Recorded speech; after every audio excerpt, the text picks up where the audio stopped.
ഉത്സവം കാണണ്ടായോ? നമ്മുടെ ഈ നാട്ടിൻപുറത്തെ ഉത്സവമൊക്കെ ഒരു പ്രത്യേക വൈബാണല്ലേ. ടൗൺ ജീവിതം പോലെ അല്ലല്ലേ. ദാ പുലിക്കുന്ന് താഴത്തെ സിറ്റി വന്നപ്പോൾ മഴ കാരണം ഘോഷയാത്രയെല്ലാം ഒരു സൈഡിലേക്ക് ഒതുങ്ങി നിൽക്കുവാണ്. ഊച്ചവാലങ്കടയുടെ അവിടെ വന്നപ്പോൾ മഴ ശക്തമായി. കൈകൊട്ടിക്കളി ടീമൊക്കെ മഴയത്താണ് കേട്ടോ കളിക്കുന്നത്. പിന്നെ അവിടുത്തെ അലങ്കാരപ്പണികളൊക്കെ മഴ നനഞ്ഞു പോയിട്ടുണ്ടായിരുന്നു. പക്ഷേ ഏത് പ്രതികൂല സാഹചര്യത്തിലും ഉത്സവം എന്നത് നാട്ടിൻപുറംകാർ ആഘോഷിച്ചിരിക്കും. പട്ടപ്പടി വന്നപ്പോൾ നല്ല തിരക്കായിരുന്നു. ഇനി ഇത് കണ്ടോ, ഇതെന്റെ ചിറ്റയുടെ മോളാണ് കേട്ടോ മണിക്കുട്ടി. ഇതെന്റെ അമ്മായിയാണ്. ഇത് അമ്മാവന്റെ മോളാണ്. ആമിയിൽ വെച്ചു കൊണ്ടായിരുന്നുകൊണ്ട് ഒരു വൈബായിരുന്നു. കുറെ നടന്ന ആവശ്യമായപ്പോഴേക്കും അമ്പല കമ്മിറ്റി കൊണ്ടുവന്ന് മാജൂസൊക്കെ തന്നായിരുന്നു. വല്യച്ഛനും ചേട്ടനും അവിടെ നിൽപ്പുണ്ട്. ഇതൊക്കെ അമ്മാവന്റെ മക്കളാണ്, അതായത് അമ്മയുടെ കസിൻസിന്റെ മക്കളാണ് കേട്ടോ ഇവരെല്ലാവരും. ഈ കാണുന്നത് ആശച്ചിറ്റയും രാജിയാൻ്റെയാണ്. ആ നീല ചുരിദാർട്ടാണ് ആശച്ചിറ്റ. ഞങ്ങൾക്ക് ഏറ്റവും പ്രിയപ്പെട്ട ആളാണ് ആശച്ചിറ്റ എന്ന് പറയുന്നത്. മാമനൊക്കെ ഇതാ തിരക്കിലായിരുന്നു. മാമന്റെ മോളാണ് മീനാക്ഷി. ഞങ്ങളും നടന്ന് നമ്മുടെ അമരാവതി വന്നപ്പോൾ നമ്മുടെ അതുല്യേനെയും ആവണിയെയും ഞങ്ങളുടെ ബിന്ദു ചേച്ചിനെയൊക്കെ കണ്ടായിരുന്നേ. പിന്നെ എൻ്റെ അമ്മയുടെ കൂട്ടുകാരിയാണ് ആൻറ്റി. ഞാൻ ആദ്യമായിട്ട് കാണുവാണ്. ഭയങ്കര സന്തോഷം തോന്നി കണ്ടപ്പോൾ. അങ്ങനെ റബ്ബർ കാടിന് നടുക്കൂടെ നീങ്ങി നടന്ന് നമ്മളിതേ അമ്പലത്തിനടുത്തേക്ക് എത്തിയിട്ടുണ്ട് കേട്ടോ.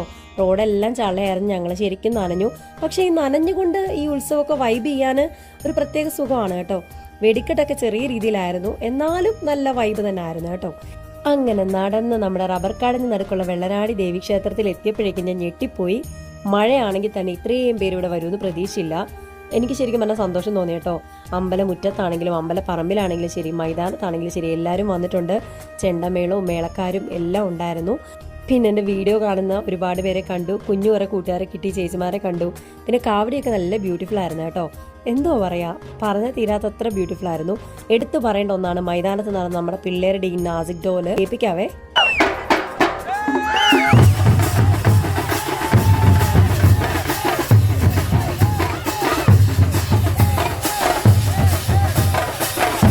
ഇതിൽ നമ്മുടെ അനിയന്മാർ പിള്ളേരൊക്കെ ഉണ്ട് കേട്ടോ. സ്വന്തം അനിയന്മാരല്ല, പിന്നെ മുണ്ടക്കയത്തുള്ള എല്ലാ അനിയന്മാരും എൻ്റെ അനിയന്മാരെ പോലെ ആട്ടോ.